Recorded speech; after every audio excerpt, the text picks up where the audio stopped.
Vivimos tiempos en donde el reconocimiento han reemplazado a la obediencia silenciosa. Vivimos tiempos en donde el reconocimiento a los seres humanos, lo que hacemos, los éxitos diarios, son muy valerosos. Tiempos en los cuales, si no reconoces lo que haces, te sientes inservible, ¿cierto? Nos gusta que nos tiren flores, nos gusta que nos digan que hicimos algo bueno, nos gustan que alaben nuestro nombre incluso. Nos gusta salir en el afiche de popularidad. Nos gusta salir allí donde digan, wow. Nos gusta que el delantal del hospital diga el nombre del doctor nuestro. Nos gusta que nos digan pastor, que nos digan profeta, misionero, apóstol. Nos gusta ser, incluso que nos digan siervo, como si la palabra siervo fuera una palabra de élite. Y no es una palabra de élite. Vivimos tiempos en los cuales nos hemos rendido, especialmente nosotros los cristianos, a los predicadores famosos, aquellos que validan las multitudes. Hoy pagamos por entrar a un concierto de un cantante cristiano, pero no pagamos para estudiar la palabra de Dios. Tú vas a un concierto y encuentras miles de personas, pero vas a una sala del Instituto Bíblico y encuentras 5.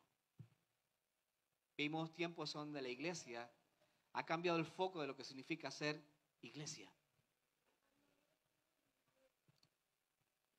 Escuchamos al que ha sido aplaudido y no al que ha sido quebrantado en lo secreto. Nos gusta escuchar a los grandes predicadores que tienen mega iglesias, pero no escuchamos a aquel que solito, quizás en su casa, oró y tiene una palabra para ti. Recibimos un mensaje de un hombre que tiene una iglesia de 10.000 personas y lo recibimos como el ungido de Dios. Pero a veces no vinamos al lado que el que hace aseo en la iglesia quizás tiene más unción que ese. Wow. ¿Por qué lo digo, hermanos? Por muchos años yo pensaba eso. Por muchos años pensé que era importante estar en la cima, ser conocido, ser famoso. Que la gente escuche tu nombre y diga, oh, sí, que venga, lo queremos ver. Por muchos años pensé que estaba en la élite de la cristiandad. Y con el tiempo me di cuenta que no era nada más ni nada menos que un simple peón dentro de todo un engranaje. Y cuando estás muy arriba es cuando el porrazo duele más. Por esa razón es que uno tiene que vivir en las rodillas para que no duela cuando caes. Y si caes, para seguir adorando. Estos tiempos son tiempos en los cuales la iglesia hace bastante rato ha perdido el foco. Y no hablo de una iglesia en particular. Hablo de la iglesia mundial, la iglesia institucionalizada. No hablo de la iglesia de Cristo en el sentido de por la cual murió Jesús. Hablo de las iglesias como las nuestras, que tienen pastores, que tienen misioneros, profetas, que tienen hermanos, tesoreros, diáconos. ¿Me entienden lo que estoy hablando? Hemos normalizado el éxito y despreciamos las cosas ocultas. No sé si le ha pasado, pero a mí me pasó. Para mí el éxito era... No estoy hablando del éxito económico, porque el dinero va y viene, ¿cierto? Estoy hablando del éxito ministerial. Ser exitoso en el ministerio era tener una iglesia llena de gente. Ser exitoso en el ministerio era ser un profesor aclamado por los alumnos. Ser exitoso en el ministerio era ser reconocido por mucha gente. Es más, tener éxito en el ministerio era orar por las personas y las personas cayeran desplomadas al suelo. Para mí, en un momento, eso llegó a ser éxito. Yo vi personas que con su chaqueta levantaban la chaqueta y la tiraban y caían 30, 40 personas al suelo. Y para mí eso era exitoso. Y de forma, no sé si consciente, yo creo que más ignorantemente, quería aquello. No sé cuántas veces usted ha predicado alguna vez y quiere que todo el mundo lo escuche y que todos se arrepientan. No sé si alguna vez, no me digan que no, porque esto está en el ADN del ser humano. Uno quiere que cuando predica o cuando habla o quiere transmita, hayan cientos de personas escuchándolo y que todo, wow, el Señor te usó, el Espíritu Santo te usó. Pero no te usó el Espíritu, te usó tu ego. Muchos somos los hombres y mujeres así porque está en el ADN del ser humano, el reconocimiento. El que digan, lo hiciste bien y que te palmotee la espalda. Amén. Admiramos al ungido, al que habla bonito con un micrófono. ¿Sí o no? Y nos olvidamos de aquellos que sirven sin cámaras, sin luces, sin público. Es bonito estar en un lugar como este, yo lo agradezco, es precioso. Pero a veces cuando uno está aquí arriba, las luces te encandilan. Yo por naturaleza soy artista. Yo durante mi infancia y mi juventud hice teatro. Usted va a decir, mi esposa dice que todavía sigo haciendo teatro, pero me refiero a actor, ¿ah? A las tablas. No hace teatro que uno hace en la casa, ¿ya? Ay, que me duele aquí, que soy... No, ¿ya? No, tú sabes de qué me refiero, hermano. Usted sabe también a qué me refiero, ¿ya? Teatro, trabajaba en las tablas, hacía pantomima, hacía payaso en la calle, para los niños, andaba corriendo por todas partes, era actor. Me gusta, soy artista todavía, me gusta la creatividad, veo las cosas, cuando yo veo algo bonito me pongo a llorar, una canción bonita, un poema, cosas así, me tocan el corazón. ¿Ya? Los artistas somos sensibles y somos llorones, yo soy llorón. Nos emocionamos por cualquier cosita bonita, una obra de teatro, ay, queremos verla, a mí me encanta eso. Y admiramos a ese, entre comillas voy a decir, ungido. Porque hace muchos años en este país se defendió que el ungido es aquel que está delante de la gente. El ungido es aquel que sí, obviamente, recibe una consagración de parte de Dios, pero hay de aquel que hable contra el ungido. La palabra lo dice en todo caso. Pero a veces mal usamos esa palabra, porque a veces ese ungido no estaba predicando la verdad, pero no había que decirle nada a su ungido. Cuando hablo de ungido, hablo de una persona que ha sido de verdad consagrada por el Señor. Y a veces nosotros buscamos más a esas personas que están arriba que buscar a aquellas personas que están a la par nuestra. Muy importante es escuchar a aquellos que están a la par nuestra, porque tienen mucho que enseñarnos. Y a veces el que está arriba solamente lanza una palabra general para mucha gente, puede llegarte a ti también. Pero los que están al lado tuyo son los que te conocen y los que saben qué bendecir y cómo bendecirte. Saben qué necesitas, a dónde vas, cuál es tu caminar. Están aquí, ¿cierto?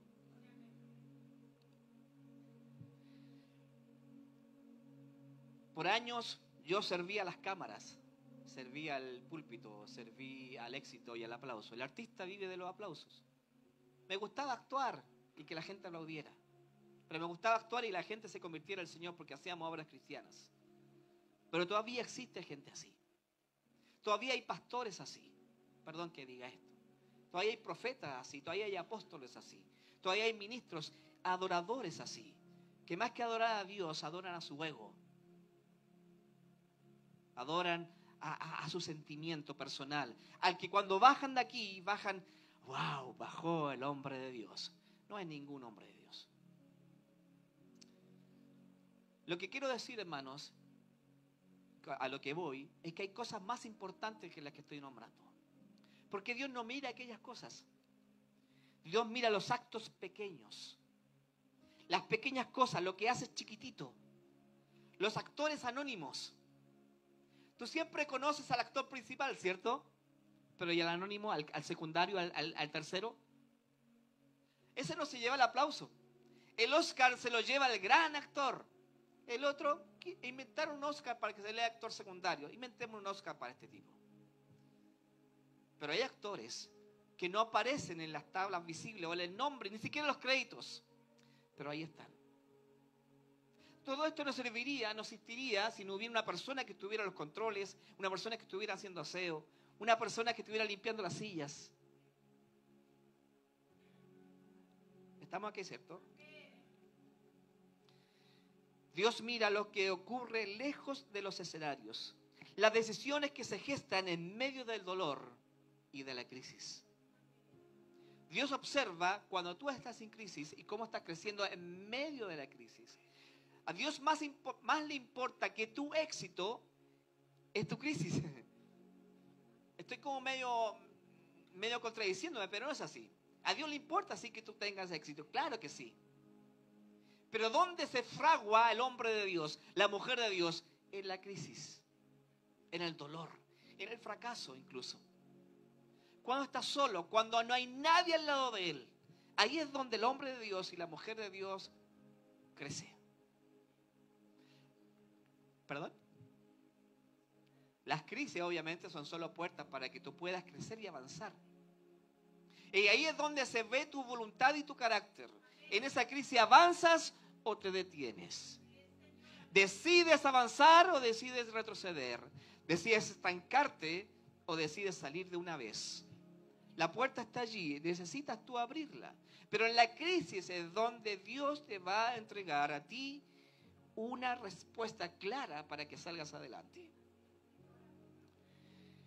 En el libro de Éxodo, yo no sé, ¿me pueden ayudar los hermanos ahí atrás? ¿Sí? Éxodo capítulo 2, vamos a leer del 1 al 10. Éxodo capítulo 2, versículo 1 al 10. Hubo un levita que tomó por esposa a una mujer de su propia tribu. Sigamos. La mujer quedó embarazada y tuvo un hijo. Y al verlo tan hermoso lo escondió durante 3 meses. Cuando ya no pudo seguir ocultándolo, preparó una cesta de papiro. La embadurnó con brea y asfalto. Después puso en ella al niño y fue a dejar la cesta entre los juncos que había a la orilla del Nilo. Sigamos. Pero la hermana del niño se quedó a cierta distancia para ver qué pasaría con él. En eso, la hija del faraón bajó a bañarse en el Nilo. Sus doncellas, mientras tanto, se paseaban por la orilla del río. De pronto, la hija del faraón vio la cesta entre los juncos y ordenó a una de sus esclavas que fuera por ella. Cuando la hija del faraón abrió la cesta y vio allí dentro un niño que lloraba, le tuvo compasión y exclamó: «Es un niño hebreo». La hermana del niño preguntó entonces a la hija del faraón: «¿Quiere usted que vaya y llame a una nodriza hebrea para que críe al niño por usted?» «Ve a llamarla», contestó. La muchacha fue y trajo a la madre del niño. Y la hija del faraón le dijo: «Llévate a este niño y críamelo. Yo te pagaré por hacerlo». Fue así como la madre del niño se lo llevó y lo crió. Ya crecido el niño, se lo llevó a la hija del faraón y ella lo adoptó como un hijo suyo. Además, le puso por nombre Moisés, pues dijo: «Yo lo saqué del río». Pregunto, ¿tiene alguna idea de quién vamos a hablar? ¿De quién? Error. Vamos a hablar de la madre. ¿Se dan cuenta? Todo el mundo pone los ojos en el importante, en el principal, en el que recibe aplausos, el que es exitoso. Claro, porque Moisés fue el gran libertador de Israel. Todo el mundo pone los ojos en el pastor, pero nadie pone los ojos en el que está atrás, en el que está oculto, el que a nadie ve. ¿Han escuchado predicaciones de Jacobed? 1, 2. Y de Moisés, cientos. Libros escritos por Moisés, para Moisés. Pero de Jacobed, ¿quién habla de la mujer? De esa mujer hebrea que en medio de la crisis, en medio de la tormenta, decide esconder a su hijo 3 meses. Que ese hijo no llore, que le taparía la boca, y me imagino, para que no grite. Buscando comida para darle a un bebé para que no llore. Para que los egipcios, porque tenían una orden de matar a todos los niños varones y a las mujeres dejarlas vivas. Cuando pasa un soldado por afuera, imagínate esta escena, pasa un soldado por afuera y para que ese soldado no escuche a ese niño hay que tenerlo en silencio. ¿Cómo tienes a un niño en silencio cuando tiene 1 semana de vida? un mes, esa mujer vivió lo que ninguno ha vivido. Cuando ya no pudo aguantar más porque el niño ya era muy grandecito, después de 3 meses decidió algo que nadie podría decidir hacia buenas y primeras. Esa mujer, con el dolor en su corazón, póngase las mamás en esta escena y los padres también. ¿Cuántos de ustedes tomarían a su hijo de 3 meses de edad y lo metes en una canasta y lo deja que el río se lo lleve? Ni siquiera yo soy capaz de meterme en un río para que me lleven un kayak. ¿Tú serías capaz de tomar a tu hijo de 3 meses? ¿Quién sería? Levante la mano. ¿Quién sería capaz de tomar a su hijo y dejarlo en una canasta que posiblemente le echaría agua, le puso brea para que no pase eso? Fue inteligente y usó estrategia igual, pero tenía esperanza, tenía fe. Esa mujer, me imagino dejando llorando a su hijo. Me imagino a esa mujer llorando, dejando a su hijo en el río. Porque cualquier cosa podía pasar en el río. Una piedra, una olita, un animal. Estamos viendo la escena.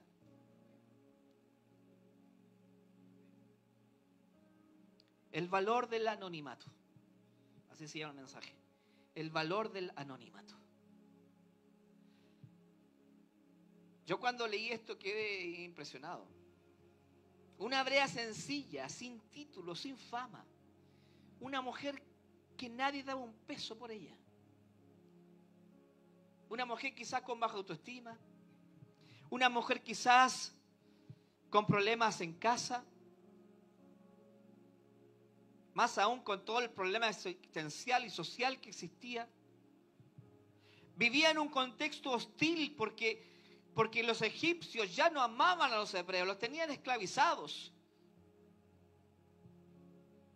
Faraón había mandado matar a todos los niños hebreos varones. Ella, sin miedo, sin garantías, decide esconder a su hijo por 3 meses. Pero luego su decisión fue valiente y fue muy dolorosa. Cuando ya no lo puede ocultar, inventa una estrategia. Pero esa estrategia significaba soltarse de su más querido ser. Era el tercero de los que tenía. Tenía a Aarón, tenía a Miriam y ahora teníamos a un bebé que ni siquiera tenía nombre aún. Y él, al ver que el niño era hermoso, ¿y por qué? ¿Qué madre quiere que le maten a su hijo? Imagínate en esas casas, en esas chozas hebreas, entrando los soldados egipcios, matando a los niños frente a sus madres. Porque el diablo siempre ha querido eliminar a los hijos de Dios. Lo hizo con ellos, después lo hace cuando Jesús, al nacer, siempre ha querido eliminar el estirpe, la descendencia del Hijo de Dios. Lo que ella hace no es cobardía. No es cobardía para dejar al niño. Me despojo del niño. No quiero ver esta muerte. Lo que ella hace es fe. Toma al niño y en un acto doloroso y de mucha fe lo deja en el agua. Yo creo que fue el acto más valiente que una mujer ha realizado ahí hasta ese momento. Pero Jacobed, nadie se acuerda de Jacobed. ¿Cuántas mujeres hay aquí que se sienten solas? Se sienten aisladas, se sienten menospreciadas y están en el anonimato quizás. Pero han hecho sacrificios que nadie conoce, que solo tú conoces por tus hijos, que solo tú conoces por lo que ama y por tu esposo. Ni siquiera tu esposo sabe los sacrificios que tú has hecho quizás, pero hay uno ahí arriba que lo ve, como vio a Jacobed. Cuando ve a Jacobed ahí arriba, cuando deja al niño en el río, la mujer sabía que más allá se bañaba la hija de Faraón. Pero en ese trayecto podrían haber pasado muchas cosas. Y Dios decide que el cauce lo lleve y lleve al niño hasta la hija de Faraón. Tomó una decisión muy drástica, difícil. Una madre soltando a su hijo de 3 meses, confiando en que que Dios haría el resto. Que Dios haría el resto. Dios, me imagino a esta mujer, yo no sé a qué Dios le habrá hablado, pero imagino que el Dios hebreo. Aquí está mi hijo.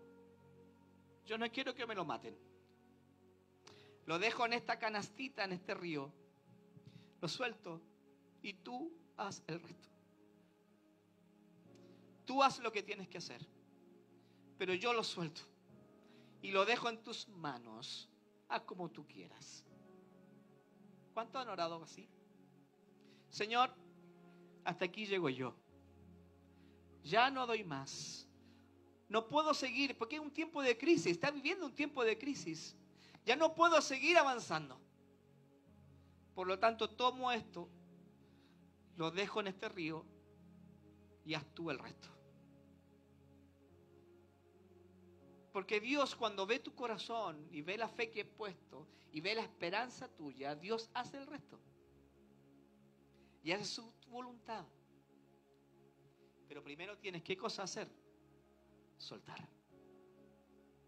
Si no sueltas, Dios no puede hacer el milagro. Y el milagro que hay aquí es tremendo. ¿Están aquí, cierto?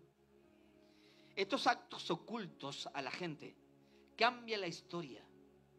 El acto de Jacobed no fue presenciado por multitudes.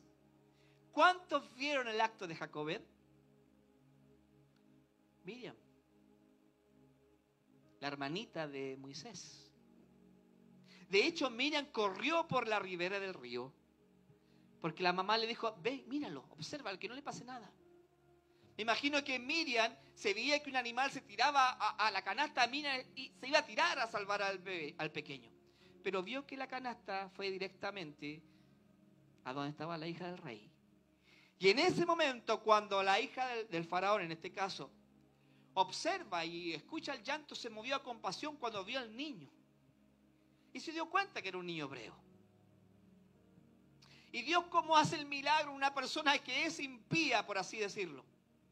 Una mujer que no era hebrea. Dios usa a una mujer que no es hebrea para salvar a ese niño. ¿Cuántas veces Dios ha usado personas no cristianas para bendecirte?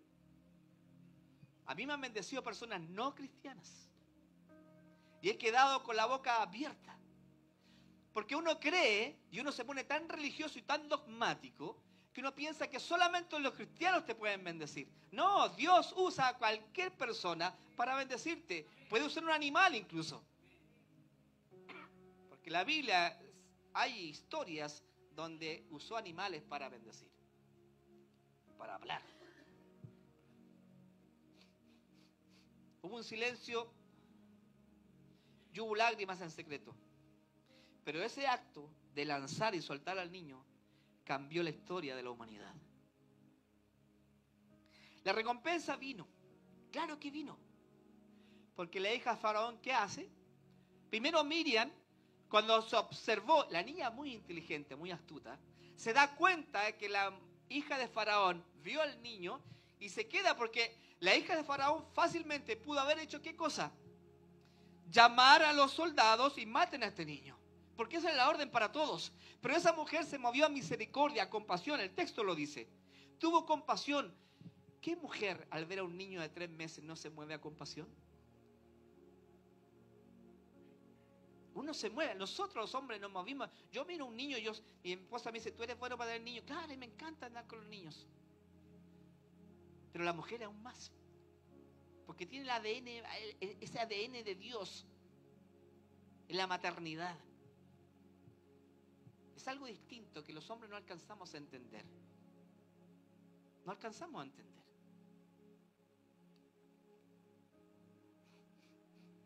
La niña habla con la hija de Faraón y le dice astutamente, yo no sé cómo habrá sido el momento, pero ella tiene que haber corrido donde ella, señora, no sé cómo le habrá dicho, reina o mi señora o mi señorita, no sé. ¿Y qué tal si le traigo una mujer hebrea para que cuide al bebé? Tienen que haber conversado. Aquí el texto es un resumen de todo lo que es la historia, ya es un resumen de todo lo que pasó. Y esa mujer encontró buena idea, de verdad que es buena idea, porque primero no puedo llevarme el bebé al palacio porque lo van a matar. Por lo tanto, llévate al niño, cuídenlo. Y yo te pago por eso. ¡Wow! Es decir, este niño es mío porque se lo encuentras para él. ¿Ya? Me lo encontré. Y Miriam no le dijo nada, es mi hermanito. No. Este niño es mío. Me imagino que esa mujer tiene que haber dicho, oh, gracias, oh, Siri, o oh, Neftiti, a no sé quién, que me llegó un bebé. ¿Ya? Asistiti, esa es otra cosa. ¿Ya? Estamos hablando de dioses egipcios. Sí, no, la asistiti egipcia, yo creo, porque qué molesta. ¿Ah? Y resulta que esa mujer encontró muy buena la idea y le dice, ya, yo voy a adoptar a este hijo, a este niño, va a ser mío, pero te pago para que lo críen. Y esta niña Miriam, súper astuta, ¿qué hace con el bebé? Se va corriendo con un bebé de 3 meses y se lo lleva a su propia madre. Es decir, su propia madre, la misma madre que lo había dejado en el río, ahora de pronto, imagínate, llorando en su casa porque había dejado que su bebé se fuera. De pronto llega, mira, mamá, mira quién traigo. Mira quién viene conmigo. Y veo a esa mujer llorando al encontrar a su madre, dándole gracias a Dios, porque finalmente lo que ella soltó, Dios se lo devolvió. Su hijo que ella soltó para que Dios haga el resto, y Dios hizo el resto porque Miriam le trajo la bendición de su hermanito y más encima le iban a pagar por criar a ese hermanito. Iba a tener protección de la mujer, de la hija de Faraón. Iba a ser protegida porque esto tiene todo un contexto social además, donde ella se iba a encargar que los soldados no mataran a ese niño. Y cuando ese niño crece, se lo llevan de vuelta a la hija de Faraón. Y ese niño es adoptado por la hija de Faraón, otra gran mujer. Es adoptado por esta hija y se convierte ¿en quién? En el gran libertador de Israel. Mujer, no desesperes. Varón, no te desanimes. No es la tarima donde Dios respalda, sino en la intimidad, en la obediencia callada, en la fidelidad constante. Ahí atrás. No importa que no te observen, no importa que no te vean, pero Dios te está observando. Quizás estás criando hijos sin saber lo que van a hacer. Estás criando hijos que no saben lo que va a pasar con ellos con el tiempo. Pero haz lo que hizo esta mujer, ten fe, ten esperanza y déjale a Dios el resto. Déjale a Dios el resto. Señor, este es mi hijo. He tratado de cambiarlo. He tratado de corregirlo. He tratado de enderezarlo. Quizás estás equivocado. Cambia el método. Ponte a orar. Muéstrale frutos dignos. Muéstrale a Jesús con tu comportamiento. A mí eso me ha costado bastante. Claro que me ha costado. A lo mejor tú estás orando y nadie lo sabe. No es necesario que nosotros sepamos que estás orando por tu hijo. ¿Quién necesita saberlo? Dios. Estás en el anonimato, pero ese es el lugar preferido de Dios. A Dios no le gustan las tarimas.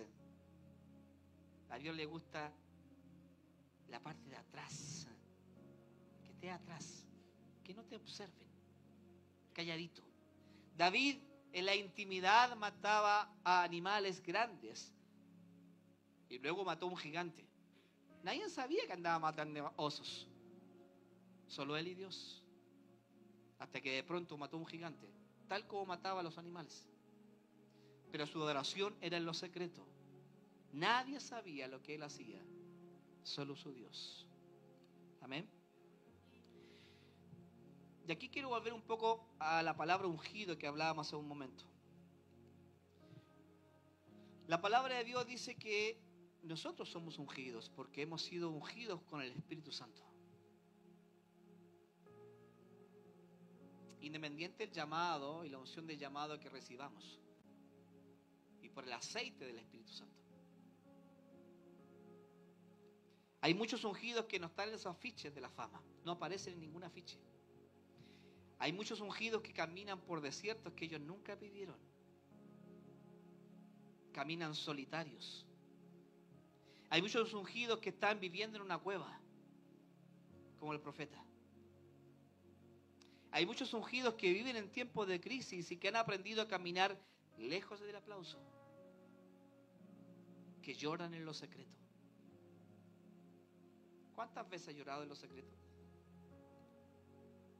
Porque las puertas no se abren, porque está todo cerrado, porque el papá a lo mejor no se comportó como debía comportarse, porque la mamá a lo mejor no hizo lo mejor que pudo, o por el trabajo no está bien, o porque tu salud está empeorando. El ungido también llora.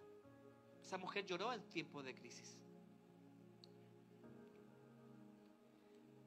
Los ungidos son soñadores, incomprendidos. Son los locos de Dios. Esas personas que sueñan con ver un sueño de Dios cumplido, pero todo lo demás lo apuntan como un loco de Dios. Mira, ¿y ese qué está soñando? Jacobed, me imagino que soñó con su hijo vivo. Soñó con su hijo vivo. Por eso lo dejó en una cesta en el río para que lo viera la hija de Faraón. Ella soñó con su hijo ya adulto. Ella quería ver a su hijo alguna vez casado con alguien. Ella quería a lo mejor ver a su hijo con una profesión que fuera superior a ellos, en el sentido de la economía y lo demás. Porque los papás quieren eso, ¿no? Uno quiere que los hijos lo superen a uno. Que ellos tengan lo que yo no tuve. Me encantaría que tuviera una casa hermosa, porque mi casa era de tierra. Me encantaría que mi hijo tuviera un buen auto, porque yo andaba caminando por todas partes. Yo a mi hijo le dije el otro día cuando estuve con él, tú has logrado a tus 25 años lo que yo a mis 53 aún no logro. Me rompí el corazón, pero me emocioné porque él tiene lo que yo no tengo. Pero lamentablemente no tiene lo que yo tengo en el sentido espiritual. Y esa era una cosa que hay que seguir orando. Jacobed, los actos de Jacobed no quedan olvidados por Dios. Los actos que tú haces en la intimidad y en lo secreto nunca van a quedar olvidados por Dios. Es probable que horas y horas, llevas 3 años orando por lo mismo. Sigue orando. Sigue orando. Porque va a llegar el día en que ese niño va a volver a ti. Ese premio va a volver a ti. No importa que no te vean orando. No importa que no te vean predicando. Pero el que importa es que te vea es Dios. Que Dios te observe, que Dios te mire, que Dios sepa lo que estás haciendo. El Salmo 126 dice, 26:6, irá andando y llorando el que lleva la preciosa semilla. Mas volverá a venir con regocijo trayendo sus gavillas. Uno va llorando, va andando y caminando, entregando la semilla de Dios. Y vas a volver algún día con regocijo. Esto no es un mensaje para que estemos saltando y aplaudiendo, pero sí para que reflexionemos acerca de lo que nosotros estamos haciendo en la intimidad. El reino de Dios no se edifica con celebridades, se edifica con fieles. Con los fieles. Pastores, los que están acá, ¿usted prefiere un fiel o alguien famoso aquí? fiel. Los jovencitos, ¿usted le gustaría una top model o una mujer que sea fiel a usted? Alguien fiel. Aquí en la iglesia se necesitan fieles, no celebridades. Los grandes movimientos de Dios nacen en lugares pequeños. De hecho, los grandes movimientos de Dios nacen en sueños pequeños. Cuando tú estás soñando algo y de pronto sueñas en grande, pero comenzó en pequeño. Las cosas, las iglesias no son de un día para otro con 100 personas, con 2, con 3, con 4. De hecho, Cristo comenzó con 3, 4, 5, 12. Después tuvo 70, 120 y así.